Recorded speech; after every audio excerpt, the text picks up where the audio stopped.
Sir আসসালামু আলাইকুম sir, আমরা শুরু করতে পারি? ওকে, ওয়ালাইকুম আসসালাম। আহ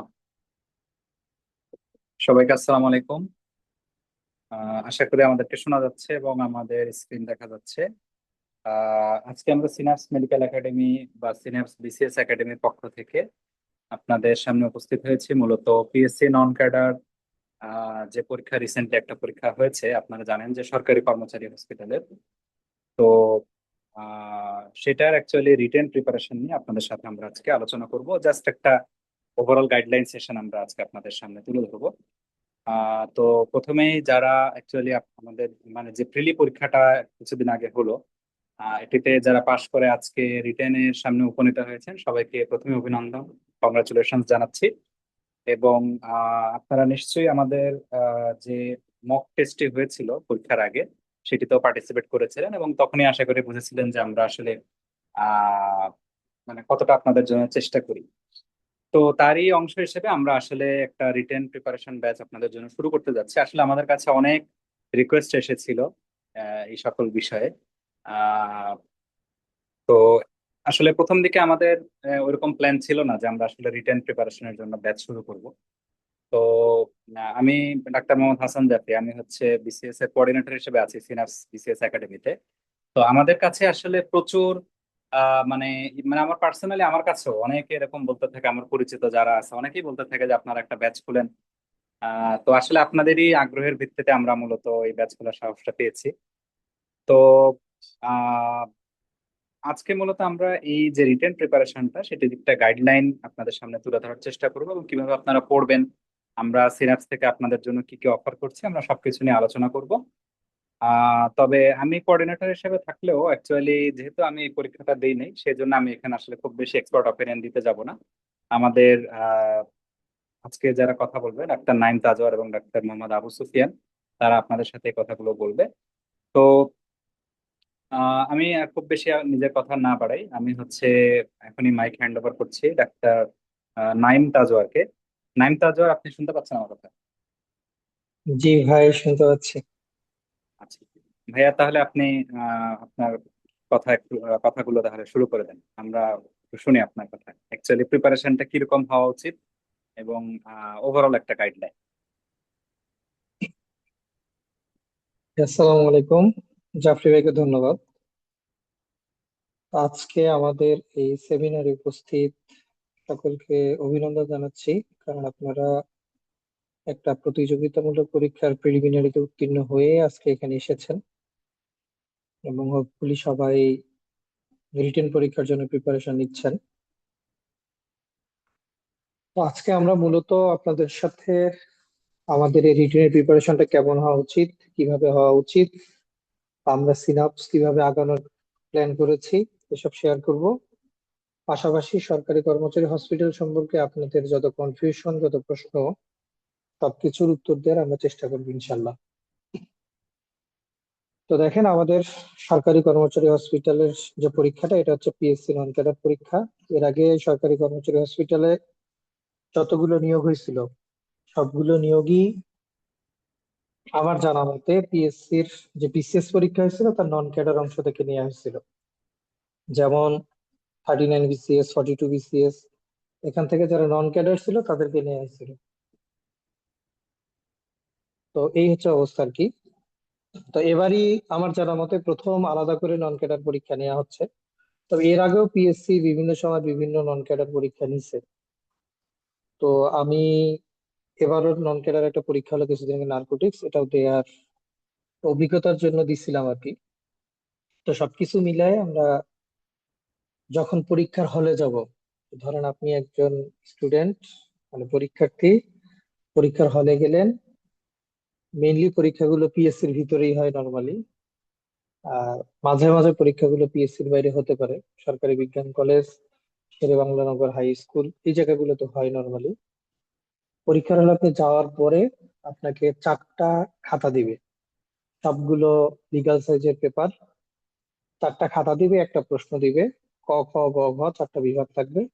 4টা খাতায় 4টা পরীক্ষা আপনাকে আলাদা আলাদা ভাবে দিতে হবে এবং সাবজেক্ট করতে সহ সবকিছু আপনাকে আলাদা আলাদা করে ফিল আপ করতে হবে। তারপরে 4 ঘন্টার মধ্যে আপনাকে পরীক্ষা শেষ করে জমা দিয়ে আসতে হবে। তো পরীক্ষার হলের অ্যাকচুয়াল সিনারিও যেটা থাকে, যারা পরীক্ষার্থী বা পরীক্ষা দিতে যায়, নন ক্যাডার পরীক্ষার প্রশ্নগুলো নর্মালি বিসিএস এর যে রিটেন পরীক্ষাগুলো আছে তার থেকে কিছুটা সহজ হয় বা বেশ সহজ হয়। যার কারণে আপনি যখন পরীক্ষার হলে যাবেন, প্রশ্নটা পাওয়ার পরে আপনার মনে হবে আপনি সব পারেন। কিন্তু সমস্যাটা এখানেই শুরু হবে। যেহেতু আপনি সব পারেন বা কিছু কিছু প্রশ্ন আপনি অনেক ভালো পারেন, বা 10 থেকে 20% প্রশ্ন আসলে আপনি সেভাবে পারেন না, এখানে যেটা হবে, তা আপনার আগে থেকে যদি রিটেনের কোনো প্র্যাকটিস না থাকে, কোনো অভ্যাস না থাকে, বা আপনি আগে থেকে যদি কোনো মক টেস্ট মডেল টেস্ট না দিয়ে সেখানে যান, আপনার পক্ষে ঠিকমতো আনসার করা সম্ভব হবে না। যেমন এবারও আমি পরীক্ষার হল থেকে বের হয়ে সেম জিনিস দেখছি। সবাই বলতেছিল যে প্রশ্ন সহজ, শেষ করতে পারি নাই, 20 নাম্বার 30 নাম্বার সেরে আসছি। তো আমি যেহেতু আগে অনেকগুলো রিটেন দিছি বিসিএস এর, যার কারণে আমার কাছে এটা সমস্যা মনে হয়নি। কিন্তু আমার ফ্রেন্ড বা পরিচিত যারাই ছিল সবাই একটা জিনিস ফেস করছে, টাইম মতো শেষ করতে পারি নাই সময়ের অভাবে, বা কিছু প্রশ্ন বেশি লিখতে গিয়ে ভুলে ফেলছি। এই জিনিসটা পরীক্ষার হলের সিনারিও, তো এইটা মাথায় রেখে আমাদেরকে প্রিপারেশন নিতে হবে। তো এখন দেখেন, আমি বলছিলাম যে পরীক্ষার হলে 4টা আমাদেরকে আলাদা আলাদা খাতা দেওয়া হবে। একটাতে থাকবে বাংলা, আরেকটাতে থাকবে ইংরেজি, আরেকটাতে থাকবে সাধারণ জ্ঞান, আরেকটা থাকবে মেডিকেল সায়েন্স। তো এখন দেখেন, বাংলায় থাকবে 40, ইংরেজিতে থাকবে 40, সাধারণ জ্ঞানে থাকবে 40, মেডিকেল সায়েন্সে থাকবে 80। তো আপনি যে কোনো একটা দিয়ে শুরু করতে পারবেন, কোনো সমস্যা না। যে কোনো একটা দিয়ে আপনি শুরু করতে পারবেন। তো ধরেন সাপোজ আপনি বাংলা দিয়ে শুরু করলেন, তো বাংলায় আমাদের থাকবে 40। বাংলায় থাকবে 40, ধরেন আপনি বাংলা দিয়ে শুরু করলেন। তো শুরুতেই দেখবেন আপনার একটা রচনা থাকবে। তো আমরা সবাই রচনা লিখে আসছি, সবাই রচনা সম্পর্কে জানি। ধরেন একটা গরুর রচনা ছোটবেলা থেকেই আমরা সবাই পড়ে আসছি, তাই না? যে গরুই একটি চতুর 4 পাই প্রাণী, গরুর একটা লেজ আছে, গরু দুধ দেয়, গরু ঘাস খায়। এই রচনাগুলো আমরা ক্লাস 1 থেকে লিখে আসছি। তো যখন আপনাকে একটা রচনা লিখতে দেওয়া হবে, আপনি দেখবেন রচনাটা মোটামুটি আপনার কমন আসছে, আপনি লেখা শুরু করবেন। নাম্বার হচ্ছে 15। তো স্বাভাবিকভাবেই আপনি যখন একটা রচনা দেখবেন, রচনা তো আমরা সবসময় বড় লিখে অভ্যস্ত। কত পেজের রচনা লিখছি আমরা সারা জীবন, 5 পেজ, 10 পেজ, 15 পেজ। সবসময় পাল্লা দিয়ে আমরা হিসাব করতাম যে আমারটা কত বড় হচ্ছে, তারটা কত বড় হচ্ছে, তারটা কত বড় হচ্ছে। তো দেখা যাচ্ছে আপনি রচনা লিখতে লিখতে মোটামুটি 5 পেজ, 6 পেজ, 7 পেজ লিখে ফেললেন। তারপরে যখন বাংলা লিখে, মানে কোন রকম রচনা লিখে দেখলেন ঘড়ির দিকে, অলরেডি দেখবেন যে 30 মিনিট পার হয়ে গেছে। এরপরে ধরেন আপনি সারাংশ বা সারমর্ম লেখা শুরু করলেন, এটা তো সময় কম লাগে। অনুবাদটা আপনি যদি অভ্যস্ত না থাকেন বা আগে থেকে কোনো অনুবাদ না করে যান, তখনও আপনি একটা মানে ডিলেমার মধ্যে পড়ে যাবেন। পত্র লিখন, পত্র লিখন তো আমরা সবাই জানি, মানে সবগুলো জিনিস কিন্তু আপনি পারেন।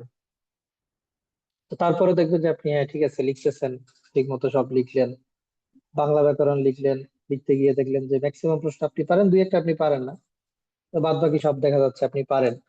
যে বিশেষ্য কত প্রকার কি কি, বা শব্দ কত প্রকার কি কি, উদাহরণ সহ লিখুন। পদ কত প্রকার কি কি, উদাহরণ সহ লিখুন। বা পদ পরিবর্তন করুন, বা বাক্য রূপান্তর করুন। এরকম প্রশ্নগুলো তো ম্যাক্সিমামই দেখা যাচ্ছে আপনি পারতেছেন। কিন্তু আপনার টাইমের সেন্স না থাকার কারণে বাংলাটা আপনি খুবই ভালো মতো লিখলেন। এই জায়গায় গিয়ে সমস্যাটা মেনলি হয়। তো তাহলে বাংলা, ইংলিশ যেটাই বলি আমরা, লিখতে গিয়ে আমরা পারবো, সবাই, সবারই জ্ঞান থাকবে, সবারই জানার মধ্যেই আসবে, সবারই কমন থাকবে, হয়তো দুই একটা ব্যতিক্রম, এগুলো সবারই হয়তো কম বেশি কমন আসবে না বা জানবে না। কিন্তু ম্যাক্সিমাম প্রশ্ন সবারই কমন আসবে। কিন্তু সমস্যাটা দেখা দিবে যে আপনি কিভাবে লিখবেন, বা আপনি কিভাবে পড়বেন, বা আপনি কিভাবে আপনার খাতায় উপস্থাপন করবেন, কত সময়ের মধ্যে করবেন, এইটাই নিয়ে। তো আমরা সবসময় পিএসসি রিটিন গুলোতে একটা স্ট্র্যাটেজি ফলো করি। যে আমরা সবসময় স্ট্র্যাটেজি যেটা ফলো করি সেটা হচ্ছে যে 1 পেজের জন্য 5 নাম্বার, 1 পেজের জন্য 5 নাম্বার, এরকম করে আমরা রিটেন লিখি। এটা জিনিস মাথায় রাখবেন। তাহলে রিটেন লেখার স্ট্র্যাটেজি হচ্ছে 1 পেজের জন্য আমরা, 1 পেজের জন্য 5 নাম্বারের জন্য 1 পেজ লিখবো, এবং সময় নেব 5 মিনিট। এটা হচ্ছে একটা স্ট্যান্ডার্ড। এরপরে আপনি আপনার subject wise strong zone week zone চিন্তা করে কম বেশি করবেন। 5 নাম্বারের জন্য 1 পেজ, 5 মিনিট করে আমরা লিখবো। সে রচনা, রচনা যদি 15 নাম্বার থাকে তাহলে 3 পেজ। সারাংশ সারমর্ম তো ছোটই লিখতে হয়, ভাবানুবাদ যা আছে তাই। পত্র লিখন, পত্র লিখন হচ্ছে 2 পেজের মধ্যে শেষ করতে হবে, সে যেই পত্রই আসুক। আর এখানে 10 পেজ, আমরা চেষ্টা করব 2 পেজের মধ্যে যদি যেন শেষ করা যায়, খুব বেশি হলে 3 পেজ। তাহলেই দেখবেন আপনি টাইম মেনটেন করতে পারবেন। আর পরীক্ষার হলে গিয়ে আপনি কত সময় কত দিয়ে ভাগ করবেন এগুলো আসলে মাথায় থাকে না। তো আমরা বললাম যে বাংলায় থাকে 40। আপনি যদি একদম না পড়েও যান তাও আপনি সব কমন পাবেন। তো মেইনলি যেটা ইম্পর্টেন্ট ব্যাপার সেটা হচ্ছে আপনাকে প্র্যাকটিস করতে হবে, লিস্ট একবার মক টেস্ট দিয়ে যাইতে হবে। তাহলে আপনি ইনশাল্লাহ বাংলায় খুবই ভালো করতে পারবেন। এখন আসেন, বাংলা আপনি আসলে পরীক্ষায় উপস্থাপন করবেন কিভাবে? তো কোনো একটা আনসার লিখে দিয়ে আসেন তাহলে তো আর হবে না। এবং মজার ব্যাপার হচ্ছে যে আপনারা মেডিকেল পরীক্ষায় বা আমরা সবাই মেডিকেল কলেজগুলোতে প্রপ দিয়ে আসছি, কার্ড দিয়ে আসছি, টার্ম দিয়ে আসছি। তো পরীক্ষাগুলোতে দেখা যায় স্যাররা কিন্তু আসলে খুঁটায় খুঁটায় পড়ার টাইম পায় না। তো পিএসসি তো তাই হয়, পিএসসি তো এখনো রাউন্ড পদ্ধতিতে খাতা কাটে। তো দেখা যায় একজন স্যার দেখতেছেন 1 নাম্বার, আরেকজন 2 নাম্বার, আরেকজন 3 নাম্বার, আরেকজন 4 নাম্বার, এরকম করে একটা খাতা রাউন্ড হিসেবে সবাই একটা একটা করে নাম্বার দেখতে থাকে। এখানে আসলে কারো খুব বেশি ভিতরে পড়ার টাইম নেই। তা আপনি কি সারাংশ লিখছেন, আপনি কি পত্র লিখলেন, বা আপনি কি রচনা লিখলেন, খুঁটায় খুঁটায় পড়বে, আপনার বানান ভুল ধরবে, এই সময়টা আসলে পিএসসি তে স্যারদের থাকে না। বা আমরাও যারা খাতা কাটে তাদের অভিজ্ঞতা শোনার চেষ্টা করছি, তারাও একই কথাই বলছে। তো তারা যেটা করে যে আপনার উপস্থাপনাটা দেখে, যে আপনি রচনাটা কিভাবে লিখতেছেন, যে আপনি ঢালা একটা মুখস্থ করে দিয়ে আসতেছেন, নাকি সুন্দর করে একটা জায়গা থেকে শুরু করলেন, সূচনা লিখলেন, তারপরে আবার ডিটেইলস লিখলেন, এরকম করে ধীরে ধীরে একটা একটা করে প্যারা লিখে লিখে আপনি সুন্দর করে শেষ করলেন। তারপরে কোনো ইম্পর্টেন্ট জিনিস আসলে সেটাকে আপনি ইলকালি দিয়ে লিখলেন, মাঝে মাঝে 2 একটা উক্তি দিয়ে দিলেন। এরকম করে যদি আপনি লিখেন তাহলে রচনাটা আপনার খুবই চোখে লাগার মতো হবে এবং আপনি খুবই ভালো নাম্বার পাবেন। সারাংশ সারমর্মের ক্ষেত্রেও তাই, সারাংশ সারমর্ম আমরা ছোটবেলা থেকে লিখে আসছি। এখানে মুখস্থ করার কোনো ব্যাপার নাই যে আমি মুখস্থ করলাম একটা সারাংশ গিয়ে কমন পড়বে, এমন না। তো আপনাকে সারাংশ সারমর্ম লেখার সিস্টেমটা বুঝে যেতে হবে। যে আমাদের পিএসসি পরীক্ষায় সারাংশ আমরা সর্বোচ্চ লিখতে পারবো 3 লাইন, 3 লাইনের বেশি লিখতে পারবো না। তো 3 লাইনে আমি সুন্দর করে একটা সারাংশ লিখে ফেললাম, একটা সারমর্ম লিখে ফেললাম, দেখবেন আপনি খুবই ভালো নাম্বার পেয়ে গেছেন। অনুবাদ আমরা সবাই কম বেশি পারি।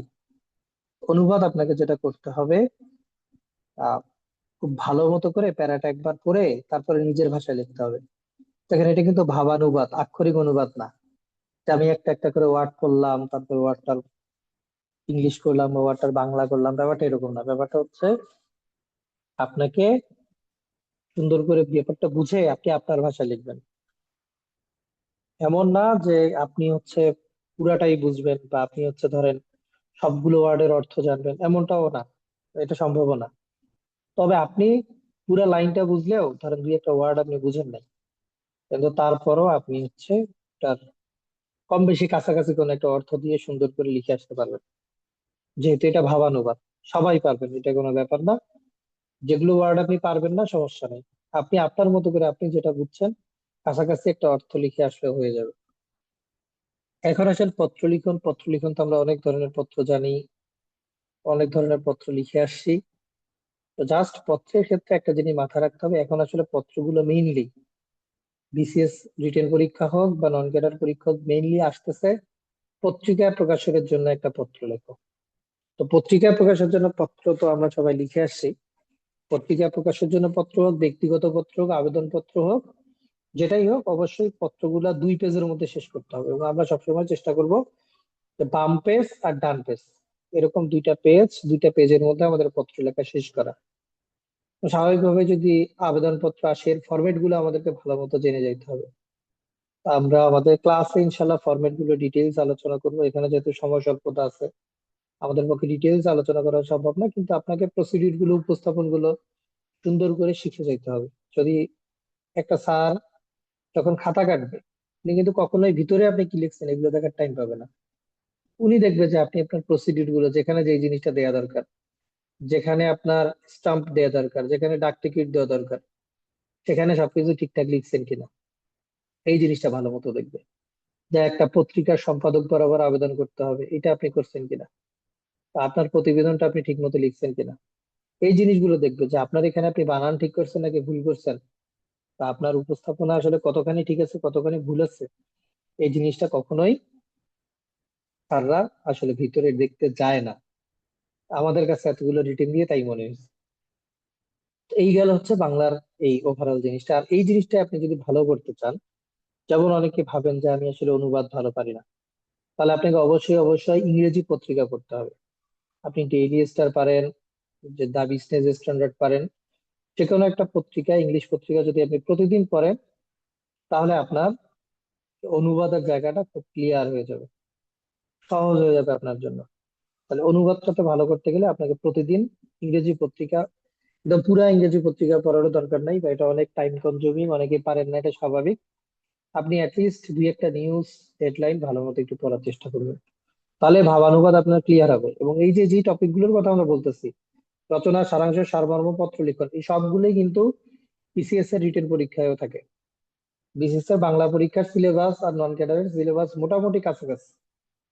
এক্সট্রা শুধু বিসিএস এর রিটেনে আপনাকে একটা লিখতে হয়, কি জানি এটাকে বলে, ভাব সম্প্রসারণ লিখতে হয়। এর বাইরে বাদ বাকি সবকিছু কিন্তু সেম। এখন আসেন ব্যাকরণ অংশটা। ব্যাকরণ অংশটার প্রশ্ন মোটামুটি সহজ হয়। যেমন ধরেন আসলো, পদ কত প্রকার, কি কি আলোচনা করো, সাধু চলিত ভাষার মধ্যে পার্থক্য লিখো, উৎস অনুযায়ী শব্দ কত প্রকার, গঠন অনুযায়ী শব্দ কত প্রকার লিখো, বা শব্দ গঠনের উপায়গুলো আলোচনা করো, এরকম। বা কয়েকটা পাঁচটা বাগধারা থাকলো, বাগধারাগুলোর অর্থ লিখে বাক্য রচনা করো। এই জিনিসগুলো, এগুলো যদি আমরা বিগত সালের গুলো পড়ে যাই, বিগত সালের প্রশ্নগুলো আনসার করে যাই, তাহলে আমরা পারবো আশা করা যায় ইনশাল্লাহ।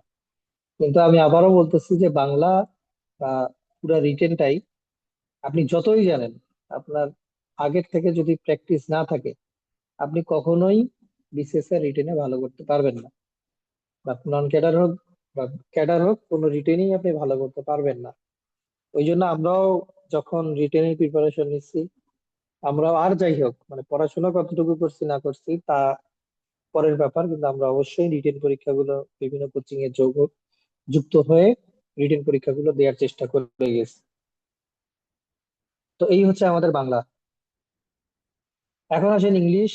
ইংলিশের টোটাল নাম্বার থাকে 40, এর মধ্যে এসএতে থাকে 15।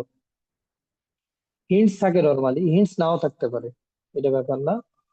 তো এসের ক্ষেত্রেও যা, ওই বাংলা রচনার ক্ষেত্রে যা বললাম, এসেও তাই। আসলে এসেতে আপনি ভিতরে কি লিখছেন, তারা আসলে অত খুঁটিয়ে খুঁটিয়ে পড়ার কোনো সুযোগ থাকে না। আপনি 15 নম্বরের এসে কি লিখবেন, মিনিমাম 3 পেজ আপনাকে লিখতেই হবে। 5 পেজ 4 পেজ যদি লিখতে পারেন আরো ভালো। আপনি একদম সুন্দর করে, যখনই একটা ধরেন এসে আসলো, যে ধরেন আর্টিফিশিয়াল ইন্টেলিজেন্স নিয়ে একটা এসে লিখতে বললো, দেখবেন কিছু হিন্টস দিয়ে থাকে, থাকতেও পারে নাও থাকতে পারে, ম্যাক্সিমাম ক্ষেত্রে থাকে। প্রথমে আর্টিফিশিয়াল ইন্টেলিজেন্স কি এই নিয়ে আপনি লিখলেন 2 লাইন। তারপরে আর্টিফিশিয়াল ইন্টেলিজেন্স কবে আবিষ্কার হয়েছে তার ইতিহাস নিয়ে 2 লাইন লিখলেন। আপনি দেখবেন অবশ্যই হিন্টস যদি দেয়া থাকে, তাহলে হিন্টস এর মধ্যে থেকেই যেন আপনার প্যারাগুলো তৈরি হয়। তো তারপরে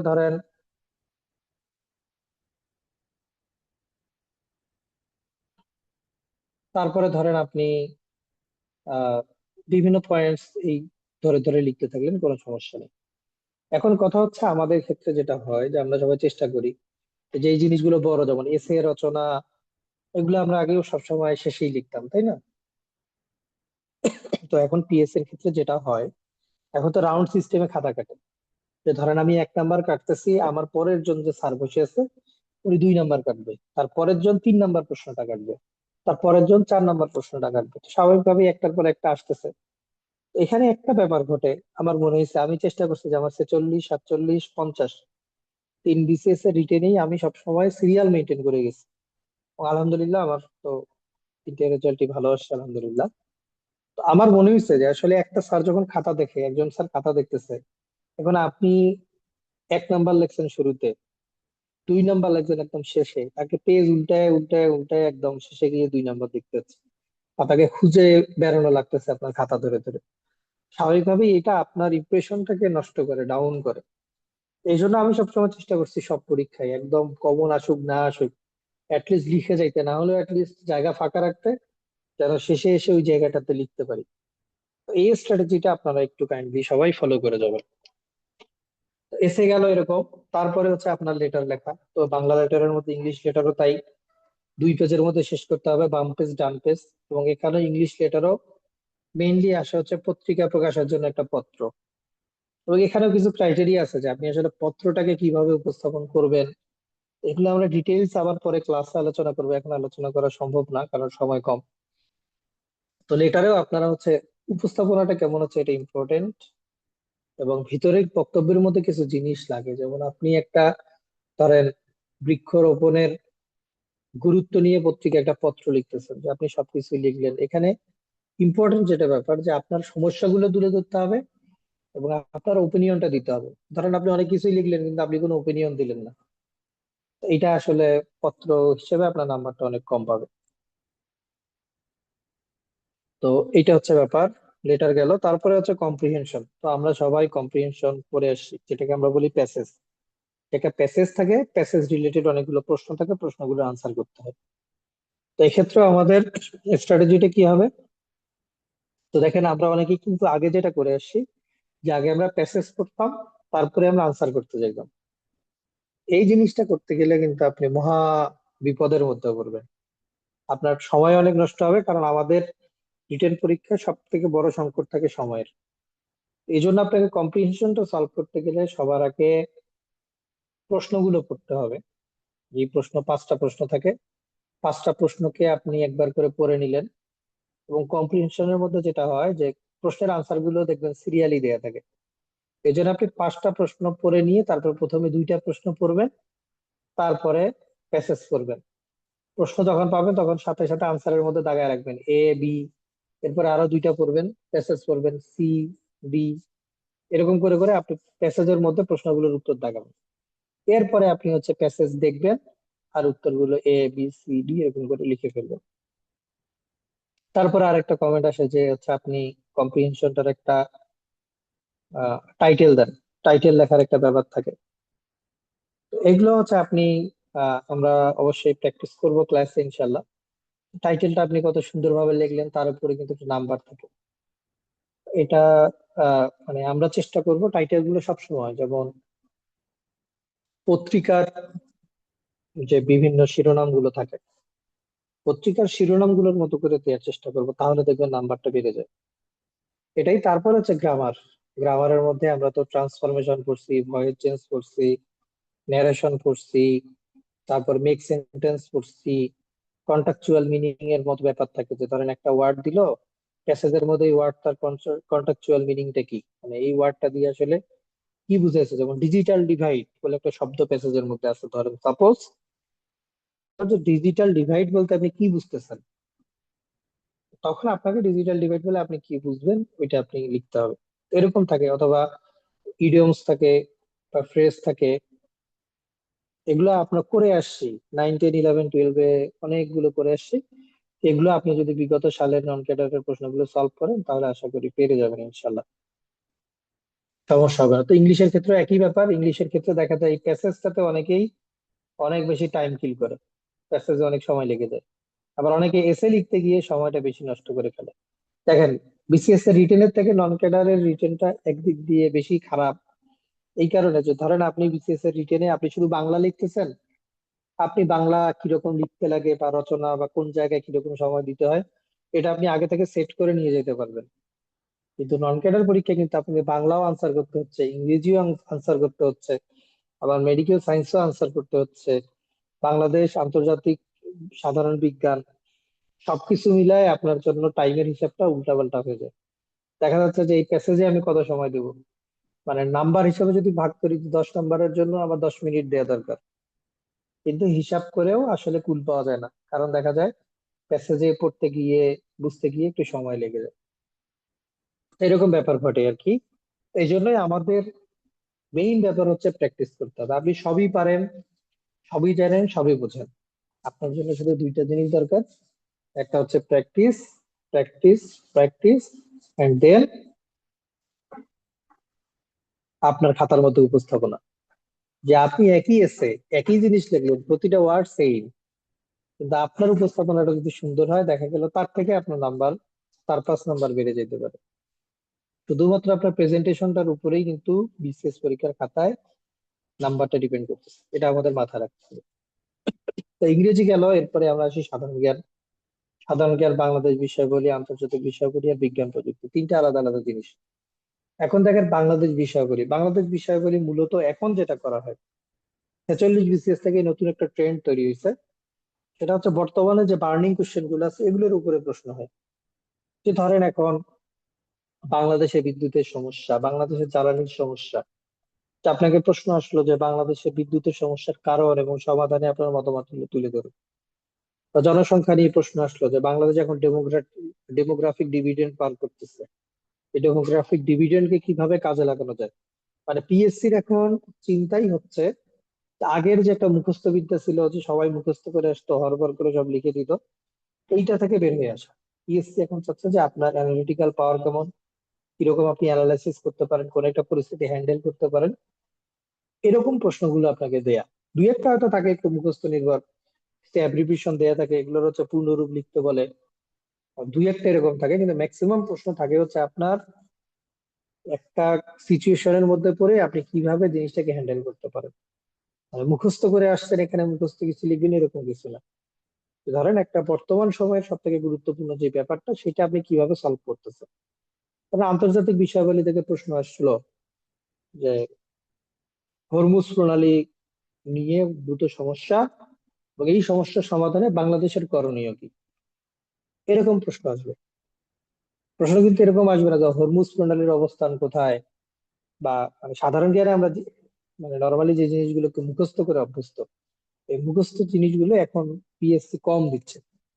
প্রশ্ন খুবই সহজ হয়, কিন্তু অ্যানালিটিক্যাল হয় এবং সিচুয়েশন নির্ভর হয়। তো আপনি মোটামুটি দেখবেন যে বাংলাদেশ বিষয়াবলী, আন্তর্জাতিক বিষয়াবলী কমন পেয়ে যাচ্ছেন। আর বিজ্ঞান প্রযুক্তি আপনারা সবাই আগেই পড়ে আসেন, নতুন করে পড়ার কিচ্ছু নাই।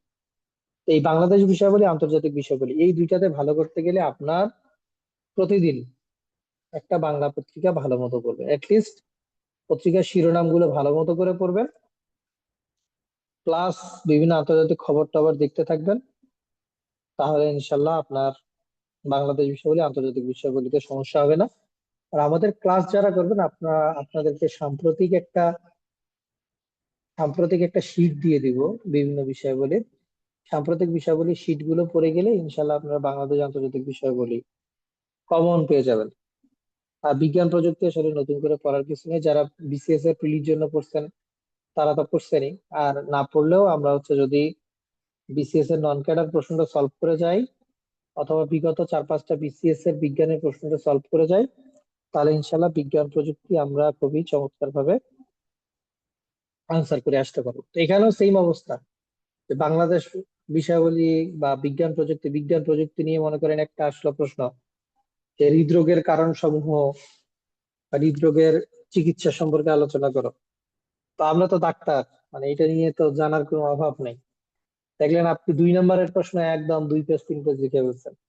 আর প্রশ্ন আসলো যে পানিতে দ্রবণীয় যে ভিটামিন গুলো আছে, ওয়াটার সলিউবল ভিটামিন, এগুলোর অভাবে কি কি রোগ হয়।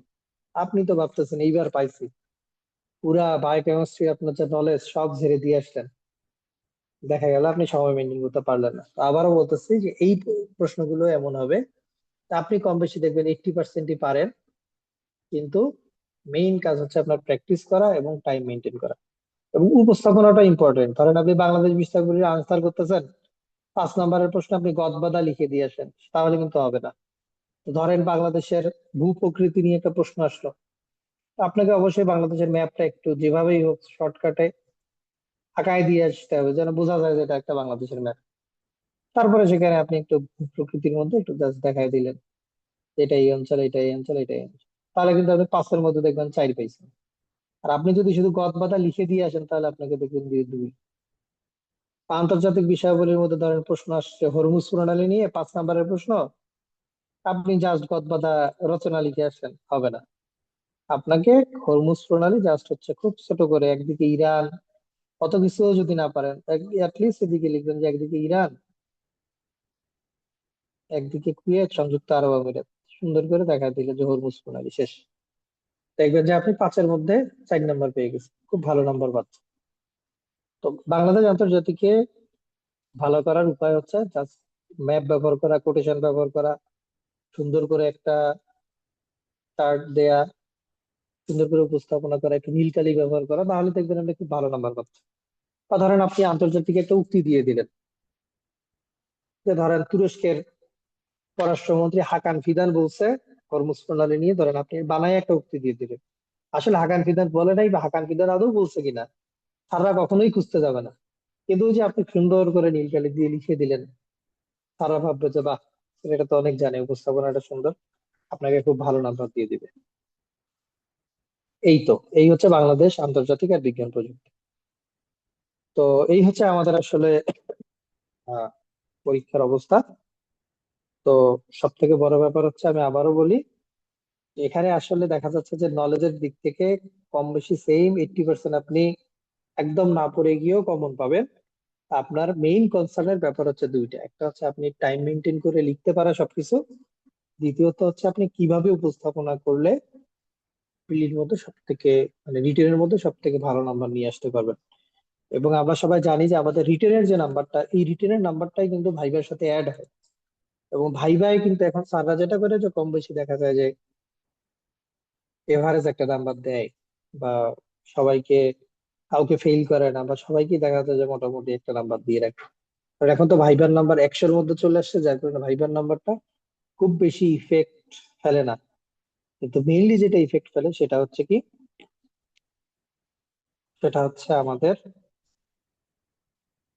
মেইনলি যেটা ইফেক্ট ফেলে সেটা হচ্ছে আপনার প্রেজেন্টেশনটা কেমন হচ্ছে, আপনার টাইমটা মধ্যে আপনি সবকিছু শেষ করতে পারতেছেন কিনা, এবং আপনার রিটেনের নাম্বারটা কত বেশি হচ্ছে। এর সাথে ভাইবার একটা এভারেজ নাম্বার যুক্ত হয়ে কিন্তু আপনার প্লেসটা নির্ধারিত হচ্ছে। এই জন্য আমাদের রিটেনটাকে অবশ্যই ভালো মতো গুরুত্ব দিতে হবে। আর এই আমরা আবারও বলতেছি যে দুইটা জিনিস, আপনার টাইম মেনটেন করা এবং আপনার প্রেজেন্টেশনটা কত সুন্দর হচ্ছে, এইটার উপরে আমাদেরকে খুব ভালো মতো গুরুত্ব দিতে হবে।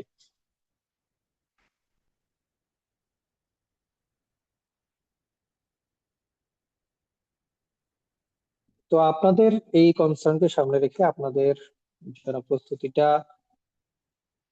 সব থেকে ভালো হয়, এর জন্যই আমরা আসলে আপনাদের জন্য এই কোর্সটা নিয়ে আসছি। তো আমাদের কোর্সে আমরা আপনাদের জন্য এই ক্লাসগুলোকে এইভাবে ডিস্ট্রিবিউট করছি, যে বাংলার উপরে আমরা 2টা ক্লাস নেব, বিজ্ঞান প্রযুক্তির উপরে একটা ক্লাস নেব, ইংরেজির উপরে একটা ক্লাস, বাংলাদেশ বিষয়গুলির উপরে, আন্তর্জাতিক বিষয়গুলির উপরে একটা একটা করে ক্লাস, এবং সাথে আপনার মেডিসিনের উপরে 3টা ক্লাস, সার্জারি গাইনির উপরে একটা ক্লাস, এবং বেসিক সাবজেক্ট এন্ড আদার্স এর উপরে আরেকটা ক্লাস থাকতেছে। ক্লাসগুলোতে মূলত এখন তো আপনারা একটা লেভেলে চলে এসেছেন, এখন এখানে তো আসলে আমরা আপনাকে নতুন করে আসলে সমাস কত প্রকার কি কি, এটা তো আসলে আপনাকে আমরা বুঝাইতে যাব না। বা হচ্ছে আপনার পদ কত প্রকার কি কি, বিশেষ্য বিশেষণ সর্বনাম অব্যয় একদম শুরু থেকে, বা নত্যবিধান সত্যবিধান একদম শুরু থেকে হাতে কলমে অ আ ক খ করে তো আসলে আপনাকে পড়ানো সম্ভব না। তা আমাদের পরীক্ষার যে টাইম এটাও সাপোর্ট করবে না, কিন্তু প্রশ্নগুলো কি কি আসতে পারে, আমরা কিভাবে লিখবো, কিভাবে লিখলে সব থেকে বেস্ট আউটপুট আসবে, এবং কি কি জিনিস কোথায় কোথায় থেকে আমরা পড়বো, ক্লাসগুলোতে আমরা মেইনলি এই জিনিসগুলো আপনাকে সুন্দর করে বুঝাই দেব। যেমন সাপোজ ধরেন যে আপনি বাংলায় একটা লেটার লিখবেন বা একটা চিঠি লিখবেন, বা কোন ধরনের চিঠি আসে, কিভাবে লিখবেন, বা কয়েকটা আমরা ইম্পর্টেন্ট লেটার আপনাকে দিয়ে দিলাম, যে এই লেটার গুলো আপনি একটু ভালো করে দেখে যাবেন। এরকম হবে আমাদের ক্লাসগুলো। বা ধরেন সারমর্মটা আপনি কিভাবে লিখবেন, কোথা থেকে শুরু করবেন, কিভাবে লিখলে আপনি সব থেকে ভালো নাম্বার পাবেন, এবং কয়েকটা সারমর্ম আমরা দিয়ে দিলাম, যে এই কয়েকটা সারমর্ম আপনি দেখে যাবেন। নট দ্যাট যে এখান থেকে আপনার কমন আসবে, কিন্তু আপনি এগুলো দেখে গেলে আপনার একটা ভালো এক্সপিরিয়েন্স হবে, যেটার মাধ্যমে আপনি পরীক্ষায় ঠিকমতো আনসার করে আসতে পারবেন। তা একটা রচনা আপনি কিভাবে লিখবেন, এই জিনিসটাকে রচনা ধরে ধরে আপনাকে বুঝাই দেওয়া হবে, যে এরকম এরকম করে যেন আপনার প্রেজেন্টেশনটা হয়, এবং এত পেজের মধ্যে আপনি যেন সুন্দরভাবে শেষ করতে পারেন, বা এই রচনাগুলো আপনি একটু দেখে যাবেন। তো আমরা হয়তো এই জিনিসগুলো আপনাদেরকে দিব, এরপরে আমরা একটা সময় দিব, যে ধরেন 21 তারিখে ক্লাস হলো, 27 তারিখে আপনার এক্সাম। এর মধ্যে আপনি একটু জাস্ট জিনিসগুলো চোখ বুলাই নিলেন, এমন না, আমি আবারও বলতেছি যে আপনাকে আসলে রিটেনের প্রিপারেশনে যে একদম দিন রাত এক করে পড়তে হবে, অনেক বেশি পড়তে হবে, তা না। আপনারা যদি একটু ক্লাসগুলো যদি ঠিক মতো করেন, ক্লাসের পিডিএফ গুলো বা ম্যাটেরিয়ালস গুলোতে জাস্ট একবার চোখ বুলিয়ে যান, আর এক্সামটা ঠিক মতো দেন, তাহলে আপনি কিন্তু আপনার সমস্যাগুলো বুঝতে পারবেন এবং আশা করা যায় খুব ভালো করবেন। এরপরে যখন আপনি এক্সামটা দিবেন, এক্সামের জন্য আমরা কিন্তু দুইটা অপশন রাখতেছি, যে আপনি চাইলে বাসায় বসে এক্সাম দিতে পারবেন, আপনি চাইলে সিনাপসে এসেও এক্সাম দিতে পারবেন। সিনাপসের যে অফিস টাইমের মধ্যে এসে আপনি এক্সাম দিতে পারবেন, আবার বাসায় বসে আপনি এক্সাম দিয়ে স্ক্যান করে আমাদের কাছে পাঠাই দিন। তো আমরা আপনার খাতাটা দেখে আপনার কোথায় কোথায় গ্যাপ বা কোন কোন জায়গাগুলোতে উন্নতি করলে আপনার রিটেনের নাম্বারটা বাড়বে, এই জিনিসগুলো আমরা আপনাকে পরামর্শ দিব। আপনার খাতায় কোথায় কোথায় গ্যাপ হচ্ছে এগুলো আপনাকে জানাই দেওয়া হবে। আলটিমেটলি আপনি আগের এক্সামের খাতাটা দেখে আপনার কোথায় গ্যাপ আছে এটা দেখে পরের এক্সাম গুলোতে ধীরে ধীরে ধীরে ধীরে আপনাকে নিজেকে ডেভেলপ করতে পারবেন। তারপরে আমরা সাবজেক্ট ফাইনাল গুলো নিব। আমরা জানি যে আমাদের বাংলা, ইংলিশ,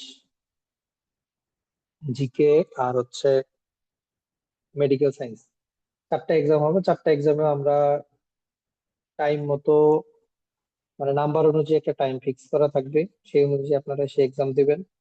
খাতাগুলো আমরা কাটবো, আপনাদের গ্যাপ গুলো আপনাদেরকে জানাই দেবো, এবং ফাইনালি আপনারা যখন মডেল টেস্ট গুলো দেবেন তখন আপনারা আসলে আপনাদের বাস্তব অবস্থা বুঝতে পারবেন। এবং আশা করা যায় আপনারা যদি কেউ আমাদের পুরা কোর্সটা ঠিক মতো ফলো করেন, ইনশাল্লাহ আপনাদের নন ক্যাডার পরীক্ষায় কেউ ফেল করবেন না, আমরা এটা আশা করতে পারি। এবং শুধু যে আপনার এটা নন ক্যাডারে হেল্প করবে তা না, আমাদের যে সিলেবাসটা এটা অলমোস্ট সেম। জিনিসটা যদি আপনারা মতো ফলো করেন, তাদের নন ক্যাডারের পাশাপাশি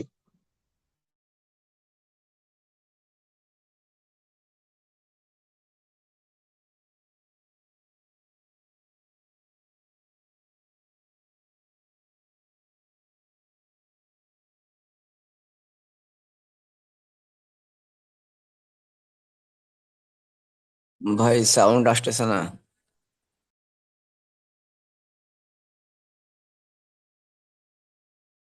সাউন্ড নাই। নাইম তাজহার ভাই শুনতে পাচ্ছেন? ভাই তো অনলাইনে আছে, মাইকও ওপেন দেখা যাচ্ছে।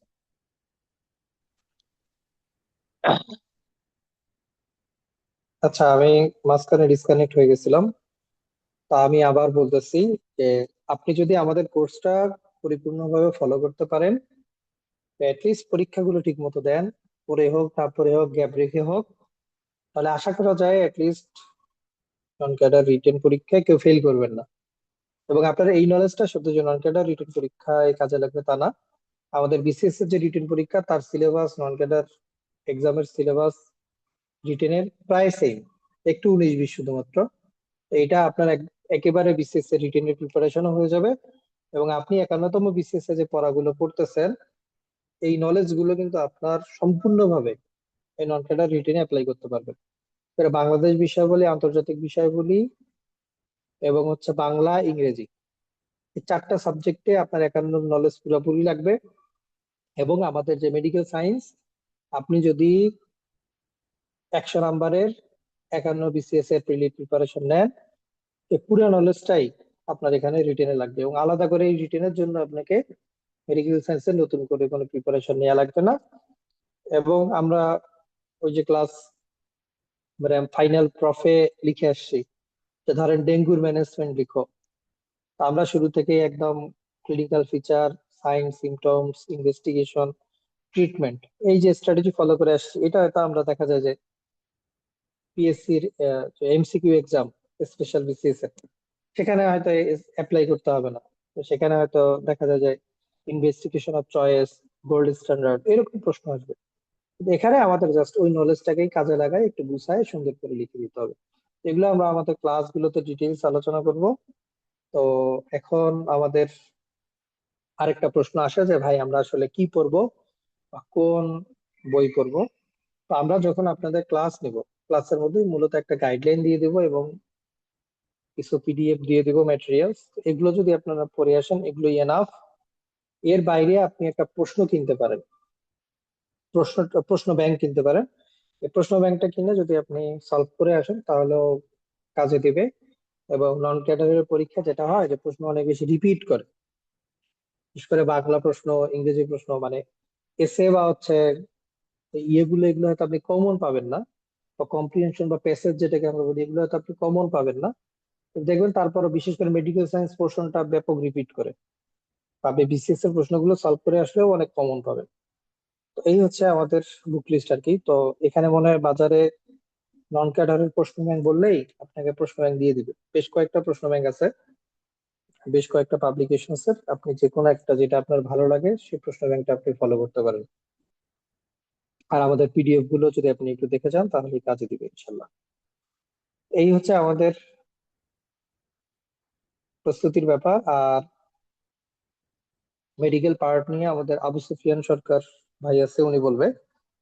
আর আমাদের অফলাইনে যে কোনো টাইমে গিয়ে, যে কোনো টাইমে বলতে আমাদের সকাল 9টা থেকে সন্ধ্যা 7টা পর্যন্ত এই সময়টা মেনলি থাকে। এই সময়টার মধ্যে গিয়ে আপনি অফিসে বসে এক্সাম দিতে পারবেন। আর জেনারেল পার্টটার আমরা পিডিএফ আপনাদেরকে দিব। স্টাডি ম্যাটেরিয়ালস গুলো আমরা দিব, আপনারা শুধুমাত্র প্রশ্ন ব্যাংকটা কিনে নেবেন।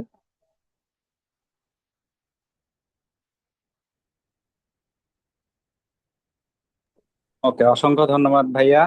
আর আমরা কি কোশ্চেন গুলোর কিছু অ্যান্সার দিয়েছি সম্ভবত? বাকি কোশ্চেন গুলো অ্যান্সার দিয়ে দিব ভাইয়া, আপনি অ্যান্সার দিয়ে দিবেন তাহলে। জি, আহ, এটা বললাম আর কি সবগুলোই একটা। যেমন জেনারেল পার্ট কি প্রিভিয়াস বিসিএস কোশ্চেন গুলো সলভ করবো কিনা, হ্যাঁ প্রিভিয়াস বিসিএস এর প্রশ্নগুলো সলভ করতে পারেন, তাহলে আপনার অ্যাটলিস্ট একটা আইডিয়া হবে যে প্রশ্নগুলো কেমন হয়। তবে প্রশ্ন হচ্ছে খুব বেশি রিপিট হবে তা আশা করা যায় না, কিছু পরিমাণ রিপিট হয়। তবে আপনি অবশ্যই সলভ করে যাবেন, সলভ করলে একটা আইডিয়া পাবেন আশা করা যায়। আর প্রশ্ন ব্যাংক বেশ কয়েকটা আছে বাজারে, আপনি নীলক্ষেতে গিয়ে যে কোনো একটা দোকানে, বিশেষ করে যে মামুন বুক হাউস বা এদেরকে গিয়ে বললেই হবে যা আমাদেরকে নন ক্যাডার একটা প্রশ্ন ব্যাংক দেন রিটেনের। তো দিলেই ওরা হচ্ছে আপনাকে সুন্দর করে আহ, দেখার টাইম দেবে, আপনি দেখে আপনার যেটা ভালো লাগে আপনি সেটা কিনে ফেলবেন। আর এক পেজ মানে এপিট ওপিট আসলে না, এক পেজ মানে হচ্ছে ধরেন আহ একটা খাতার, এটা একটা খাতা, খাতার এইটা একটা পেজ, এইটা একটা পেজ, পাশাপাশি এটা এইটা, এটা একটা পেজ, এইটা একটা পেজ, এটা মিলে 2 পেজ। এপিট ওপিট মিলে এপিট একটা পেজ, ওই পেজে 2 number page, 3 number page, 4 number page, এরকম করে পৃষ্ঠা আর কি। ঠিক আছে, তো এই আরেকটা ব্যাপার হচ্ছে যে ধরেন অনেকে আমরা ভাবি যে বড় বড় করে লিখে 5-10 পেজ লিখে ফেললাম, এটাতে মনে হয় আমার নাম্বার অনেক বেড়ে যাবে, আসলে এরকম না। আর বাস্তবতা হচ্ছে তো আসলে আমরা তো শুধু পরীক্ষা দিচ্ছি, আমরা তো আসলে কখনো গিয়ে দেখি নাই যে আমার কত নাম্বার দিচ্ছে বা কোন রকম করে। আমরা আসলে নিজেরা কিভাবে প্রেজেন্ট করছি এটাই আপনাদের সামনে তুলে ধরতেছি, এবং আমরা তো প্রেজেন্ট করে আমরা একটা রেজাল্ট পাইছি। তো আমাদের মনে হচ্ছে যে হ্যাঁ আমাদের প্রেজেন্টেশনটা তো ভালো ছিল, এই কারণে এই রেজাল্ট আসছে। বা আমরাও যখন প্রেজেন্ট করছি নিশ্চয়ই আমরাও নিজেদের আইডিয়া থেকে করে নেই, আমরাও সিনিয়রদের যারা বিভিন্ন ক্যাডারে রিকমেন্ডেড হয়েছে তাদের কাছ থেকে শুনছি। তো আমরা এই জিনিসগুলো অ্যানালাইসিস করেই মূলত আপনাদেরকে পরামর্শগুলো দিচ্ছি যে আমরা আসলে খাতার মধ্যে কিভাবে প্রেজেন্ট করব। আচ্ছা, তো আপনাদের সরকারি কর্মচারী হসপিটাল সম্পর্কে যে প্রশ্নগুলো আছে ওভারঅল সবগুলো নিয়ে আমাদের আবু সুফিয়ান সরকার ভাই এখন কথা বলবে। ভাই আপনাদের সিনাপসের আবু, লোকেশনটা কোথায়?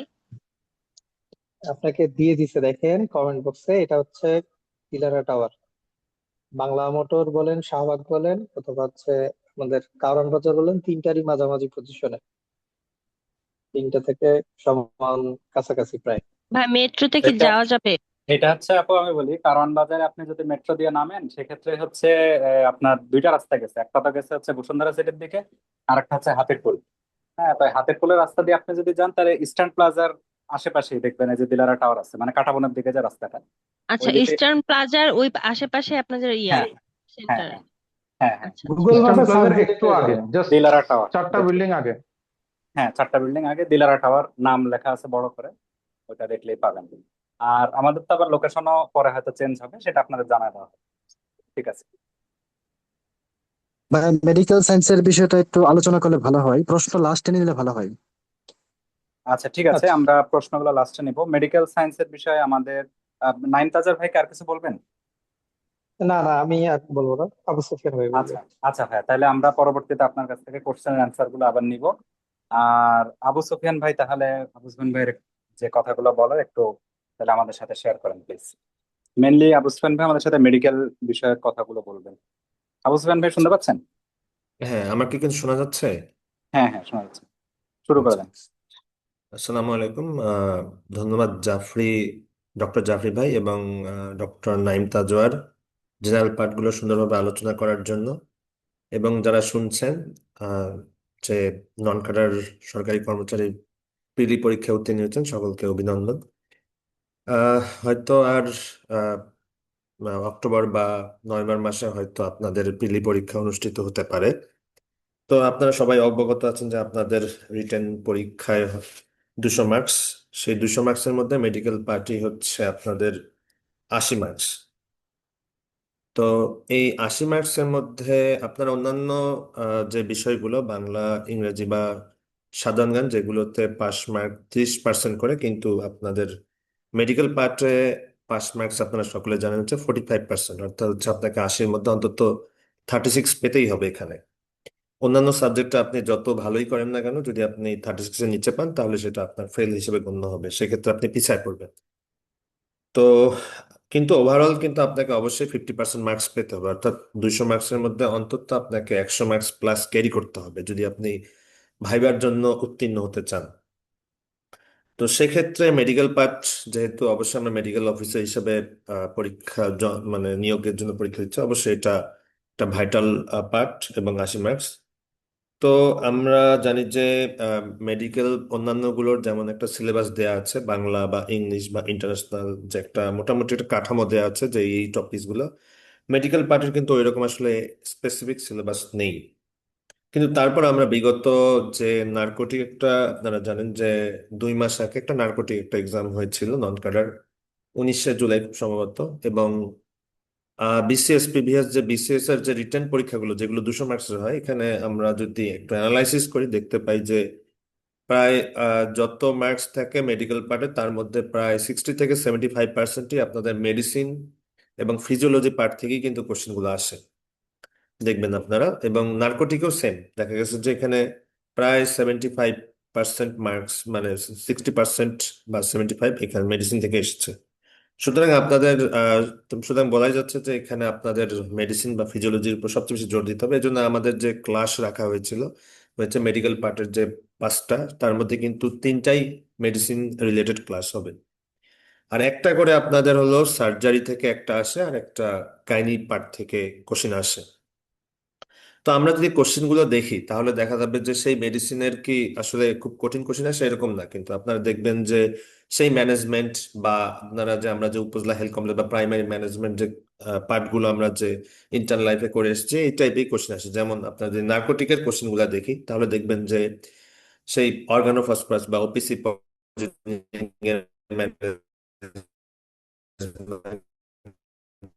বা স্নেক বাইটের ম্যানেজমেন্ট বা আপনার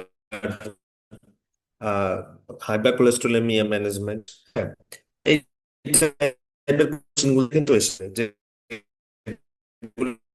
কিন্তু আমরা প্রিভিয়াস যে আবার ইপিআই শিডিউলটা, আবার আপনার ভিটামিন ডি ভাই রিলেটেড যে কানেকশন কোশ্চেনগুলো, স্টেবল এগুলো না। কিন্তু রিপিট করা হয়েছে।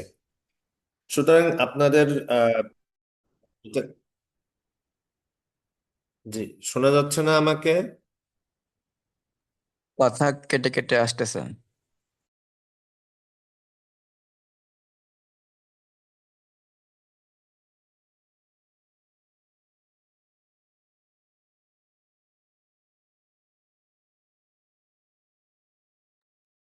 শোনা যাচ্ছে কি আমাকে? হ্যাঁ, এখন শোনা যাচ্ছে। আচ্ছা। আহ, তো যেটা বলতেছিলাম যে নার্কোটিকের যে কোশ্চেনটা ছিল সেটা যদি আপনারা অ্যানালাইসিস বা দেখেন যে বেশিরভাগ কোশ্চেনগুলো কিন্তু যে এই বোর্ডের আন্ডারে, বিশেষ করে পিএসসি বোর্ডের আন্ডারে যে কোশ্চেনগুলো এসেছে সেখান থেকে কিন্তু রিপিট হয়েছে বেশ অনেকগুলো কোশ্চেন। সুতরাং এখানে যে খুব যে কঠিন কোশ্চেন মানে বিসিএস এর মতো যে কঠিন কোশ্চেন আসে এরকম না, কিন্তু তারপরও আবার যে খুব সোজা সেরকম না, আপনাদেরকে অবশ্যই প্রিভিয়াস যে বিসিএস গুলোর কোশ্চেনগুলো অবশ্যই সলভ করে যেতে হবে। এবং এখানে সবচেয়ে মজার বিষয় হচ্ছে আপনারা যেমন এখানে 4 ঘন্টায় 200 মার্কসের কোশ্চেন মানে এখানে আপনাদেরকে লিখতে হবে, যেহেতু তার মধ্যে একটা পার্ট হচ্ছে মেডিকেল। সো অন্যান্য গুলার পাশাপাশি মেডিকেল পার্ট সবচেয়ে বড় মার্কস, সুতরাং এখানে একটা বড় টাইম এখানে আপনাকে হাতে রাখতে হবে। মিনিমাম অন্তত হলেও 1-1.5 ঘন্টার মতো টাইম রাখতে হবে, যেহেতু এটা 80 মার্কসের মতো। সো এবং এটার উপরে ডিপেন্ড করতেছে আপনার হচ্ছে আসলে কতটুকু আপনি ভাইবার জন্য উত্তীর্ণ হবেন আর কি। সুতরাং আপনাদের এটা একটা ব্যাপার। আর হলো আরেকটা কোশ্চেন থাকে হচ্ছে আমরা আসলে মেডিকেল পার্টটা কোথা থেকে পড়বা বা কোথা থেকে আমরা হচ্ছে প্রিপারেশনটা নিব। তো এর জন্য অনেকে অনেক রকমের ফলো করে, অনেক বই কিনেছেন, কিন্তু আমার কাছে মনে হয় যে আসলে আপনাদের সামনে যে 51 বা 52 যেটাই হোক না কেন, যে একটা স্পেশাল বিসিএস এর যে একটা নীতিগত সিদ্ধান্ত নেওয়া হয়েছে, সেটার জন্য যে আপনারা প্রিপারেশন নিচ্ছেন, এটা নিলেই আশা করা যায় এনাফ। এটা পড়লে এনাফ আর কি। সাধারণত ওই দেখা যাচ্ছে যে আপনার ম্যানেজমেন্ট মেডিসিনের ক্ষেত্রে বা আপনার সার্জারির ক্ষেত্রে দেখা যাবে যে ওই একটপিক প্রেগন্যান্সি বা এবার যেমন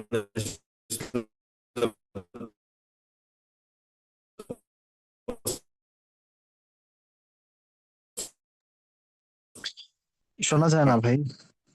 ভাই কথা কেটে কেটে আসতেছে, কথা কানেকশন স্টেবল না। কথা শোনা যাচ্ছে না।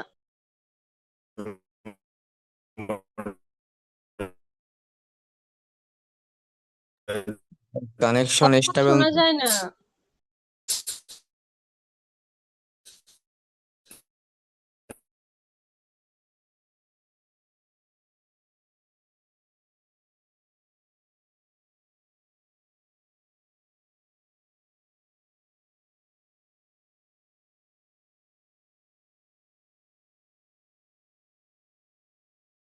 আবু সুফিয়ান ভাই কি শুনতে পাচ্ছেন?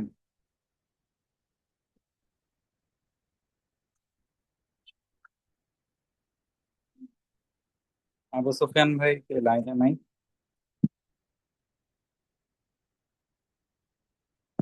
আবু সুফিয়ান ভাই লাইনে আছেন তো? আপনি শুনতে পাচ্ছেন? শোনা যাচ্ছে এখন? হ্যাঁ, এখন কি শোনা শোনা যাচ্ছে? যাচ্ছে, একটু কাটা কাটা আসতেছে। আচ্ছা। হ্যাঁ, এখন মোটামুটি ঠিক আছে, বলেন ভাই। আচ্ছা আচ্ছা। তো এখন মেডিকেল পার্টের ক্ষেত্রে আহ, মানে এই কোশ্চেন এইভাবে আসে, কিন্তু এখানে যেটা নার্কোটিক্স বা আমরা বিসিএস এর কোশ্চেন গুলো থেকে দেখেছি যে এখানে মোটামুটি আপনার প্রতিটা কোশ্চেনে 10 মার্কস করে থাকে। নার্কোটিক যে মেডিকেল পার্টের কোশ্চেন, এখানে 8টা কোশ্চেন এসেছিল এবং এখানে 10 মার্কস ছিল, প্রতিটাতে দুটা দুটা করে পার্ট ছিল, 5 মার্কস করে। তবে দুটো কোশ্চেনে হচ্ছে এটা একটা 3টা করে ছিল, সেগমেন্ট ছিল আর কি। সুতরাং বলা যায় যে আপনার এখানে আসলে মেডিকেলে তো আর বাংলা ইংরেজির মতো বানিয়ে লেখার বা বড় বড় করে লেখার কোনো অপশন নাই, এখানে to the point answer. So আপনার যেরকম কোশ্চেন আসবে সেভাবে অ্যান্সার দিতে হবে। যেমন ম্যানেজমেন্ট আসলে আপনার সেখানে sign symptom, clinical feature, treatment বা ডায়াগনোসিস এটা লিখতে হবে আর কি, এরকম। তো এই হলো বিষয়। আর হলো আপনাদের মেডিকেল পার্টের জন্য যেমন জেনারেল পার্টের জন্য 5টা ক্লাস হবে, এটাতেও 5টা ক্লাস হবে। তার জন্য 3টা হচ্ছে মেডিসিনের ক্লাস, একটা সার্জারি এবং গাইনি, আর একটা বেসিক সাবজেক্টের উপর ক্লাস নেওয়া হবে। যেহেতু মেডিসিন পার্টেই বেশি কোশ্চেন আসে, সেজন্য এটাই থেকেই 3টা ক্লাস নেওয়া হবে এবং এর উপর পরীক্ষা নেওয়া হবে পরবর্তীতে। আর সরকারি কর্মচারী হসপিটাল নিয়ে অনেকের কোশ্চিন থাকে। আমরা জানি যে সরকারি কর্মচারী হসপিটাল তো ফুলবাড়িয়াতে অবস্থিত, এটা তো আমরা সবাই জানি, এবং এটা 500 বেডের একটা হসপিটাল। যদিও এটা যখন এটা প্রতিষ্ঠিত হয়েছিল তখন এটা 50 বেডের একটা হসপিটাল ছিল। পরবর্তীতে এটা 2019 সালে 500 বেডের করা হয়, এবং এটা বাংলাদেশে শুধুমাত্র একটাই। সুতরাং এটা নিয়ে আসলে এটা কোশ্চিন, এটা মানে ডাউট হওয়ার কিছু নাই যে এটার কোথাও মানে ট্রান্সফার হয়, শুধু এটা ঢাকার মধ্যেই অবস্থিত। যদিও নীতিগতভাবে সিদ্ধান্ত নেওয়া হয়েছে, আমি যতদূর জানি, যে এটা বিভাগীয় শহরে পরবর্তীতে আরো 8টা সরকারি কর্মচারী হসপিটাল এস্টাবলিশড হবে। এবং এটাও শুনেছি যে খুব সম্ভবত সরকারি কর্মচারী আন্ডারে মেডিকেল কলেজ, সরকারি মেডিকেল কলেজ হবে।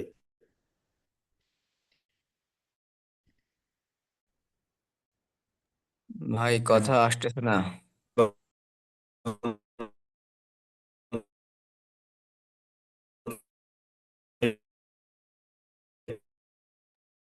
কথা আসতেছে না।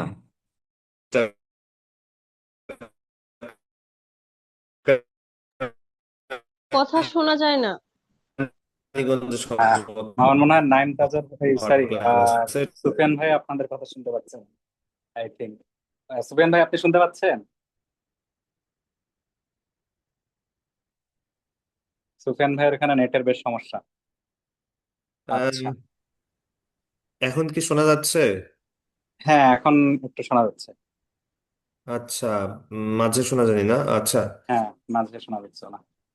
আচ্ছা, তো আহ, সরকারি কর্মচারী হসপিটালের যেটা যেটা বলতেছিলাম আর কি, যে যেটা তাদের কাছে শোনার বিষয় হচ্ছে, তারপর জয়নিং এর 5 বছর পর এটা আহ, মানে জুনিয়র কনসালটেন্ট হিসেবে তারা পদোন্নতি পেয়ে থাকে, এরকম আর কি। তো এই হলো মোটামুটি আমার বক্তব্য। আপনাদের যদি কোনো কোশ্চিন থাকে তাহলে আপনারা কোশ্চিন করতে পারেন।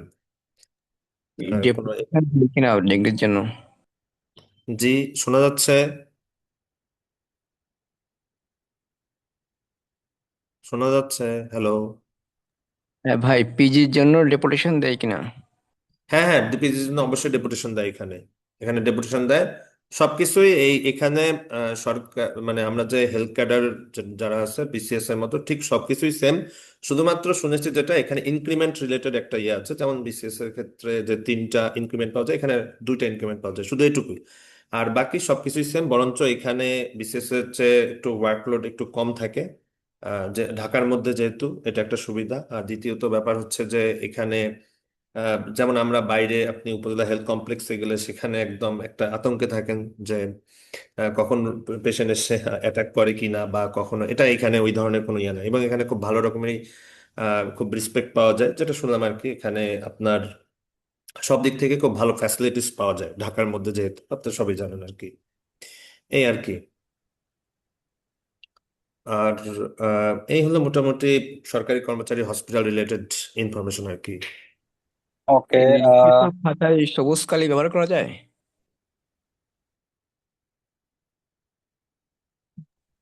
ভাইয়া সবুজ কালির বিষয়ে বলতে চাচ্ছে, সবুজ কালির বিষয়ে আচ্ছা, একটু সবুজ কালি ঠিক না, নীল কালি ব্যবহার করা যায় আর কি, নীল কালি। হুম। সবুজ কালিটা হচ্ছে অ্যাকচুয়ালি প্রেসিডেন্টের জন্য বরাদ্দ। হ্যাঁ, মানে এটা একটা দেশের কনস্টিটিউশন অনুযায়ী মানে সচরাচর আপনি অফিসিয়াল কাজে সবুজ কালি ব্যবহার করবেন না। হ্যাঁ, এটা পরীক্ষার খাতা হোক বা যে কোনো কাজে দেখবেন প্রেসিডেন্টের সাইন গুলো সাধারণত সবুজ কালি দিয়ে থাকে। হ্যাঁ, তো সেজন্য আমরা পরীক্ষার খাতায় সবসময় কালো কালি দিয়ে লিখবো এবং নীল কালি দিয়ে হাইলাইট করবো। কিন্তু আপনারা যে মার্কার, তারপর হচ্ছে সাইন পেন, হ্যাঁ এগুলা ইউজ করবেন না, কারণ এগুলা ইউজ করলে আরেক পেজে আপনার মানে দৃষ্টিকটু দেখা যায়। ঠিক আছে, তো আমরা হচ্ছে নীল জেল পেন ইউজ করতে পারি। নীল রঙের জেল পেন ইউজ নীল করতে পারি বল আর পেন পাওয়া যায়, নীল নীল বল পেন পাওয়া হ্যাঁ, যায়। বল পেন, আই10 লিঙ্কের, টাইপের বল পেন, ওগুলা হ্যাঁ, দিয়েও ইউজ করতে পারি। আই10, আই10 তারপরে লিঙ্ক, এদের হচ্ছে সুন্দর বল পেন পাওয়া হ্যাঁ যায়। হ্যাঁ, লিঙ্কের নীল নীল কালার, কলম এগুলো বেশ সুন্দর। ওই আর নীল হচ্ছে কালার দিয়ে লিখলে উল্টা পেজে দেখা যায় না আর কি, এটা হ্যাঁ অন্য হ্যাঁ, পেজে কালি ছাড়ে না বল পেন। জি জি, সেটাই আর কি। আর এটাই আর কি আমাদের পরামর্শ, সবুজ কালিটা অ্যাভয়েড করবো আমরা। আচ্ছা ঠিক আছে, আমার মনে হয় আমরা কোশ্চেন অ্যান্সার যেগুলো অ্যান্সার দেওয়া হয় নাই আমরা ওগুলোর অ্যান্সার গুলো একটু দিই। প্রত্যেক সাবজেক্টে কতটুকু টাইম দিয়ে ডিভাইড করব, এটা অ্যান্সার যদি না দেওয়া হয়ে থাকে একটু বলবেন কাইন্ডলি, নাইম তাজর ভাই বা সুফিয়ান ভাই, যে কোনো একজন। আচ্ছা, মেডিকেল পার্ট নিয়ে একজন কোশ্চেন করেছেন, যে বললেন যে মেডিসিন ফিজিওলজি 60%, বাকি সাবজেক্ট কোনটায় কত। আসলে এরকম কোনো ভাগ নেই, কিন্তু প্রিভিয়াসলি যে কোশ্চেনে, যে যেমন নার্কোটিকের যে নন ক্যাডার এখানে কোশ্চেন হয়েছিল রিটেনের, প্লাস আমরা যে 47 বিসিএস যে আমি অ্যাটেন্ড করেছিলাম, ওখান ওর আলোকে বলতে পারি যে মেডিসিন বা ফিজিওলজি এই পার্ট থেকেই 60 থেকে 75% কোশ্চেন গুলো আসে এখান থেকে। বাকিগুলোর মধ্যে যেমন গাইনি থেকে একটা কোশ্চেন আসে মাস্ট, এরকম। আর সার্জারি থেকেও সেম একটা কোশ্চেন আসে। আর বাকি হয়তো দেখা যাচ্ছে যে কমিউনিটি মেডিসিন থেকে ইপিআই রিলেটেড একটা কোশ্চেন দিল, বা নন কমিউনিকেবল ডিজিজ রিলেটেড কিছু একটা কোশ্চেন দিল, এরকম। এইভাবে আর কি, এইরকম কোশ্চেন আসে। আর বই ফলো করার ক্ষেত্রে আপনারা মূলত যদি আপনারা করতে চান তাহলে ম্যাট্রিক্স বইটা ফলো করতে পারেন, যেটা আমরা আর কি রিটেনের জন্য অনেকে বিসিএস এর ক্ষেত্রে ম্যাট্রিক্স বইটা ফলো করে আর কি। তবে এটাতে অনেক বেশি হিউজ আছে, আপনারা সেই পরিমাণ সময় পাবেন কিনা এটা একটা কোশ্চেন। তো সেই জন্য আর কি বলা যায় স্পেশালের জন্য আপনারা যে প্রিপারেশন নিচ্ছেন এতেই অনেকটা কাভার করার কথা। কিন্তু এরপরেও যদি আপনারা পড়তে চান তাহলে সেক্ষেত্রে ম্যাট্রিক্স বইটা ফলো করতে পারেন, আর আমাদের তো পিডিএফ তো আছেই, এটা আর কি। হ্যাঁ, আমার পিডিএফ গুলো ইনশাল্লাহ ওরকম আচ্ছা কনসাইজ থাকবে যেন ওইটা পড়েই আপনারা কম সময়ে সলভ করতে পারেন। আচ্ছা, নন আচ্ছা ক্যাডার ভাই, এবং একটু অ্যাড করি। হ্যাঁ হ্যাঁ হ্যাঁ। দেখ, ওই যে প্রশ্ন কত নাম্বার এটা জানতে চাচ্ছিল। তা আমাদের 1 নাম্বারের জন্য আসলে বরাদ্দ থাকে 1.2 মিনিট, 1.2 মিনিট আর কি। তো আমরা মোটামুটি 5 নাম্বারের জন্য 6 মিনিট পাই, এটা মাথায় রাখতে হবে। 5 নাম্বারের জন্য 6 মিনিট, আর হচ্ছে 40 নাম্বারের জন্য 48 মিনিট এরকম। তো হ্যাঁ, বাংলায় তো ধরে নেন আপনি যে 45 মিনিট করে ধরে নিন, হুম, চিন্তা করবেন আর কি। এটাই আমরা মোটামুটি বাংলা 40 নম্বর মোটামুটি আমাদের এক একটা যদি সাবজেক্টে থাকে তাহলে আমরা 45 মিনিট করে আমরা ধরতে পারি, কারণ 3 মিনিট আপনার এদিক ওদিক হবেই। হ্যাঁ, তো হুম ওইভাবে আপনারা 45 মিনিট বাসা করে থেকে ধরো। এটা হোমওয়ার্ক করে যেতে হবে। হ্যাঁ, যে আপনি এখন কিন্তু আসলে অ্যানালাইসিসের যুগ, আপনি যত আপনার কোশ্চেন সম্পর্কে অ্যানালাইসিস করতে পারবেন, টাইমটা অ্যানালাইসিস করতে পারবেন, তত আপনি ইজিলি আপনার ইয়ে করতে পারবেন। হ্যাঁ, যেমন এই যে বাংলাদেশ আজকে জিতলো অস্ট্রেলিয়ার সাথে, এটাও কিন্তু পিওর অ্যানালাইসিসের জন্য। ঠিক আছে, তো এরকমই আর কি, মানে অ্যানালাইসিস আপনি যত করবেন, মানে পরীক্ষার আগে পরীক্ষার রিলেটেড অ্যানালাইসিস, আপনি দেখবেন যে আসলে আপনার চান্স পাওয়ার সম্ভাবনা তত বেশি থাকবে। আচ্ছা, নন ক্যাডারের কোশ্চেনের সাথে বিসিএস রিটেনের কোশ্চেন সলভ করতে হবে কিনা, একজন কোশ্চেন করেছিলেন। এখানে কথা কাটা কাটা আসতেছে। আচ্ছা আমি বলি, সুফিয়ান ভাই মানে একটু নেট প্রবলেম। পাস কি সবাই ভাইবা কল করা? আচ্ছা আমি বলি তাহলে, ভাইয়ের মানে একটু নেট প্রবলেম। তো যারা রিটেনে পাশ করবে সবাইকে, অবশ্যই সবাইকেই ভাইবার জন্য ডাকবে, কোনো বাছ বিচার নাই, সবাইকেই ডাকবে। এজন্য রিটেন পাশ করা গুরুত্বপূর্ণ। এবং আমাদের এখানে যেটা ঘটবে, অলরেডি কিন্তু 51 বিসিএস নিয়ে অনেক কথাবার্তা হচ্ছে, বা আমরা অনেকেই 46, 47, 48 দেয়ারা আহ আমরাও হচ্ছে অনেকেই এই পরীক্ষা দিছি। তো যার কারণে যেটা হবে যে হচ্ছে আসলে যারা রিটেনে পাশ করবেন, আশা করা যায় কম বেশি সবাই টিকে যাবেন ইনশাল্লাহ। এই জন্য রিটেনটাকে গুরুত্ব দেওয়া উচিত। আরেকজন বলছে কনসাইজ করা আর কোনো বই আছে কিনা ম্যাট্রিক্স ছাড়া। তো আমি বলবো যে আপনি নীলক্ষেতে যান, নীলক্ষেতে গিয়ে বলেন যে নন ক্যাডারের রিটেনের কোনো বই আছে কিনা। সেখান থেকে দেখে আপনার যেটা পছন্দ হয় আপনি সেটা কিনতে পারবেন। রিটেনের মার্কস ভাইভায় অবশ্যই অ্যাড হবে, প্রিলির মার্কস অ্যাড হয় না, কিন্তু রিটেন এবং ভাইভা 2টা নাম্বার যোগ করেই আপনার ফাইনাল রেজাল্টটা দেয়া হবে, মেধা তালিকা দেওয়া হবে। এই জন্য রিটেনটা আসলে গুরুত্বপূর্ণ। আর ভাইভা এখন যেহেতু ভাইবার নাম্বার কমাই দিছে, যার কারণে ভাইভা আসলে কম বেশি এভারেজ সবাইকে একই নাম্বার দেয়। তো মেইনলি রিটেনের নাম্বারটাই হচ্ছে আপনাকে ডিফারেন্স করে দিবে আরেকজনের থেকে। এই জন্য রিটেনটাতে হচ্ছে গুরুত্ব দিতে হবে। স্পেশাল কবে হবে এটা তো আসলে কেউ বলতে পারে না। তবে আশা করা যায় সরকারের সব মতিগতি বা কথাবার্তা সবকিছু থেকে হয়তো এই মাসের শেষে না হলেও আগামী মাসের শুরুতে আপনারা সার্কুলার পেয়ে যাবেন। এবং দিতে দেরি হচ্ছে একটা কারণে, যে ডাক্তারদের বয়স 34 করা নিয়ে একটা কথাবার্তা চলতেছে। ধারণা করা হচ্ছে যে এই কারণে হয়তো লেট হচ্ছে আর কি। এই আর কি, মেডিকেল পার্ট গুলোর ভাগ ভাগ করা মানে আসলে হুম, ফিক্সড বলে কোনো কিছু নাই, মেডিকেল পার্ট গুলো কোনটা কত। তবে আমরা যদি ট্রেন্ড অ্যানালাইসিস করি তাহলে দেখা যায় মেডিসিন আর ফিজিওলজি মিলাই 95% বা 90% প্রশ্ন আসে। অবশিষ্ট দেখা যায় যে গাইনি থেকে 2.5 নাম্বারের একটা প্রশ্ন বা 5 নাম্বারের একটা লেজ লাগায় দেয়, বা সার্জারি থেকে 5 নাম্বারের একটা লেজ লাগায় দেয়, বা মাঝে মাঝে অ্যানাটমি থেকে মাঝে মাঝে হঠাৎ হঠাৎ 2 একটা লেজ 2 নাম্বারের 3 নাম্বারের লেজ লাগাই দিতে পারে, এই আর কি। কিন্তু মেডিসিন আর ফিজিওলজি বললে 90%-এর উপরে কাভার হয়ে যাবে ইনশাল্লাহ।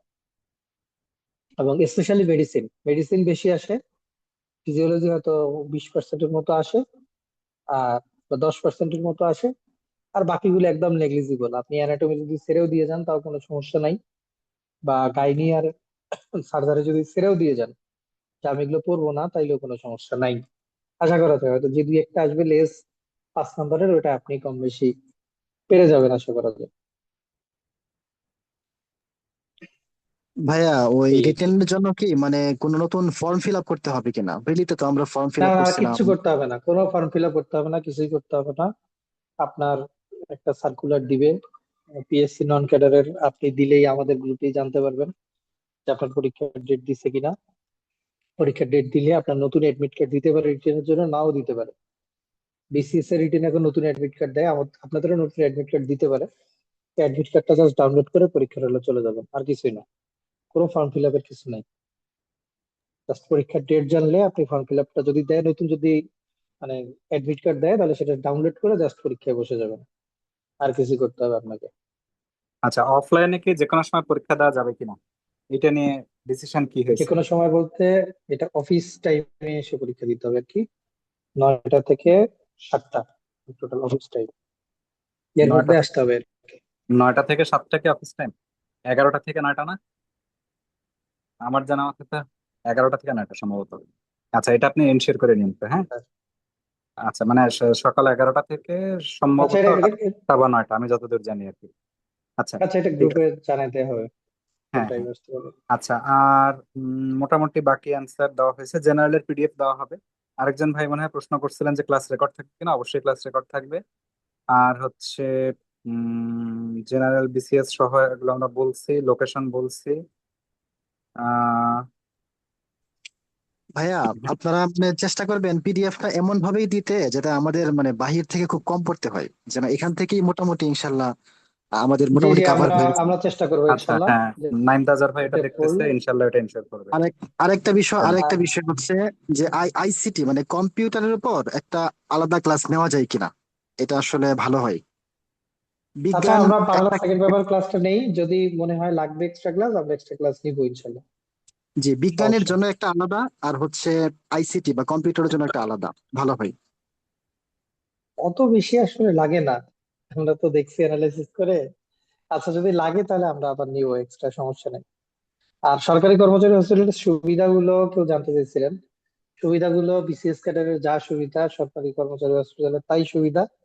খালি একটাই পার্থক্য, তারা বলতে পারে আমরা ক্যাডার, আপনি বলতে পারেন আপনি ক্যাডার। এর বাইরে বাদবাকি সব সুযোগ সুবিধা আপনার তাদের থেকেও বেশি। কারণ আপনি ঢাকার মতো একটা জায়গায় সারা জীবন পোস্ট থাকবেন। তারপরে আপনার ট্রেনিং কাউন্ট হবে। আপনি ধরেন উপজেলায় আছেন, এফসিপিএস পার্ট অন করা, আপনার ট্রেনিং কিন্তু কাউন্ট হবে না। কিন্তু আপনি সরকারি কর্মচারী হসপিটালে যদি পার্ট অন করা থাকেন, আপনার ট্রেনিং কাউন্ট হইতে থাকবে। এবং আপনি এখান থেকে ডেপুটেশন পাবেন, আপনার প্রমোশন হবে, ইনক্রিমেন্ট হবে, সবই হবে। খালি একটা জিনিস যে হচ্ছে এই যে যারা উপজেলায় থাকে মানে সব বিসিএস ক্যাডার, তাদের বছরে 3টা ইনক্রিমেন্ট হয়, আপনার হবে 2টা ইনক্রিমেন্ট। এটাও খুব বেশি পার্থক্য না। এর বাইরে বাদ বাকি আপনি যদি আপনার ওয়ার্ক প্লেস চিন্তা করেন, আপনার আদার্স ফ্যাসিলিটিস চিন্তা করেন, মানে আপনি খুব চমৎকার একটা কর্ম পরিবেশ পাবেন, যেখানে আপনি মাত্র দিনে 10 জন থেকে 20 জন রোগী ডিল করবেন। আপনি আপনার হসপিটালের মধ্যে সব ধরনের টেস্ট হবে, এবং এখানে বাইরে থেকে কেউ আসতে পারবে না, তারে অনলাইনে আগের থেকে অ্যাপয়েন্টমেন্ট নিয়ে তারপরে আসতে হবে। তো পেশেন্টও খুশি, আপনিও খুশি, সবকিছু মিলায়ে দেখবেন বিভিন্ন গ্রুপে সরকারি কর্মচারী হসপিটালের ট্রিটমেন্ট নিয়ে পেশেন্টরা অনেক ভালো ভালো কথা লিখে। এটা একটা কারণ, কারণ এখানে হচ্ছে এটা রেস্ট্রিক্টেড এরিয়া, চাইলে যে কেউ ঢুকে যেতে পারবে না। আগের থেকে অ্যাপয়েন্টমেন্ট নিয়ে তারপরে আসতে হবে। আপনি খুবই চমৎকার একটা কর্ম পরিবেশে সুন্দরভাবে ট্রিটমেন্ট দিতে পারবেন। কেউ নাই, আপনার উপরে কথা বলার কেউ নাই, আপনাকে ধমক দেওয়ার কেউ নাই, আপনাকে কেউ মানে কিছুই বলবে না। আপনি এখানে আপনি আপনার বস, মানে ডাক্তাররাই ডাক্তারদের বস। এখানে ডাক্তারদের সম্মানও অন্য লেভেলের থাকে আর কি। সব দিক থেকেই আপনার বিসিএস এর থেকে বেটার। জাস্ট একটাই ব্যাপার যে এটা ক্যাডার আর নন ক্যাডার, যদি আপনি মানসিক ভাবে এটাকে কোনো কিছু ফিল না করেন, তাহলে কোনো সমস্যা নেই। মানসিকতার ব্যাপার আর কি। এখানে কি সহকারী অধ্যাপক, সহযোগী অধ্যাপক এরকম হওয়ার সুযোগ আছে? সব সব সব সব হইতে পারবেন, কনসালটেন্ট হইতে পারবেন, সবই পারবেন। মানে একদম জাস্ট সেম টু সেম, কোনো ডিফারেন্স নেই। বরং আরো তাড়াতাড়ি হইতে পারবেন, যেটা আপনার হচ্ছে বিসিএস এ অনেক টাফ, প্রমোশন খুবই জটিল, অনেক ধীরে ধীরে হয়। আর এখানে সবসময় তো একটা ডাক্তারের ক্রাইসিস ছিল, যার কারণে আপার লেভেলের পদগুলো ফাঁকা। তো এখানে প্রমোশনটা আরো রেগুলারলি হয় আর কি।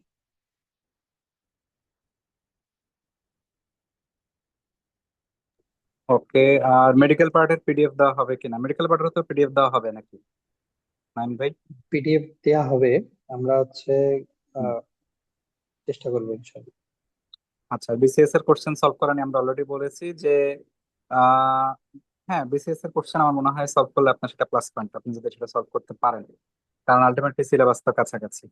আরেকটা প্রশ্ন আসছে, চাকরি স্থায়ীকরণের জন্য 2 বছর কি চাকরি স্থায়ীকরণের 2 বছর কি মেডিসিন এবং মেডিসিনের ট্রেনিং কাউন্ট করানো যাবে, যার পার্ট 1 করা আছে, নাকি এটা ভাই এটা স্থায়ীকরণ পর? স্থায়ীকরণের সাথে সম্পর্ক না। আপনি হচ্ছে গেলে যেদিন থেকে চাকরি করা শুরু করবেন সেদিন থেকেই আপনার ট্রেনিং কাউন্ট হবে। ওকে। যেদিন থেকে চাকরি করা শুরু করবে ওই দিন থেকেই ট্রেনিং কাউন্ট হবে। এর সাথে স্থায়ীকরণের কোনো সম্পর্ক নেই। বিসিএস হচ্ছে আসলে সুবিধা, আমি আগে জানলে বিসিএস এ জয়েন না করে এগুলো পরীক্ষা দিলে ভালো হতো। যেহেতু ঢাকায় থাকারই ইচ্ছা ছিল সারা জীবন। যাই হোক, আসলে যারা ঢাকায় থাকতে চান, একটু হেক্টিক লাইফ কাটাইতে চান না, এবং আমার মনে হয় আরেকটা সুবিধা আছে যেটা আপনারা বলেন নাই, সেটা হচ্ছে উপজেলায় হচ্ছে যে মারামারি রোগী ডিল করা, মেডিকেল সার্টিফিকেট দেওয়া, পুলিশ ডিল করা, আদালত ডিল করা, এগুলো মনে হয় এখানে নাই। না ভাই, হ্যাঁ, এটা একটা বিশাল সুবিধা। এগুলো এটা এখানে নাই ভাই। এই প্যারা উপজেলায় 2 বছর কাটানোর এই প্যারা সারা জীবন বই বেড়াইতে হয় আর কি। তো যাই হোক, এই সব দিক থেকে এটা সুবিধা। মেইনলি যেটা নাইম ভাই বললেন যে আসলে মানসিকতার ব্যাপার, আপনি যদি মনে করতে পারেন যে না ঠিক আছে আমি মানে একই সুযোগ সুবিধা পাচ্ছি, ক্যাডার না হইলাম কি আছে, তো সেক্ষেত্রে এটা আসলে আমার মনে হয় খুব একটা ইনশাল্লাহ সমস্যা না। আর আমি যেমন আমার ক্যারিয়ারের শুরুর দিকে একবার বেসিকে ক্যারিয়ার করার প্ল্যান করছিলাম, তো ওই সময় আমি মাইক্রোবায়োলজিতে আমার ইচ্ছা ছিল। তো মাইক্রোবায়োলজির এক স্যারকে আমি জিজ্ঞেস করছিলাম, উনি আমাকে একটা কথা বলছিল যে আসলে আহ এইটাই সেম, যে আপনি মানে হয়তো চেম্বারের মতো নত রোগী আসবে না, মানে বেসিক সাবজেক্টের কথা বলতেছি, মানসিকতার ব্যাপার। এবং আরেকটা হচ্ছে, যদি এখনো বিয়ে না করে থাকো সেক্ষেত্রে মানে শ্বশুর বাড়ির অনেক সময় সমস্যা হতে পারে, যে ও আচ্ছা ছেলে কেডার না, এটা এই রিলেটেড কিছু সমস্যা ছাড়া আমি মনে করি আসলে মানে নিজে যদি আপনি স্ট্রিক্ট থাকতে পারেন যে না ঠিক আছে আমি ঢাকায় থাকবো সারা জীবন, আমি ইজিলি প্রমোশন নিব, আমি সব দিক থেকে মানে থাকবো, আমার ফ্যামিলির কোনো সমস্যা থাকবে না, ফাইন, এটা খুবই সুন্দর এবং আমি মনে করি আরামদায়ক একটা চাকরি।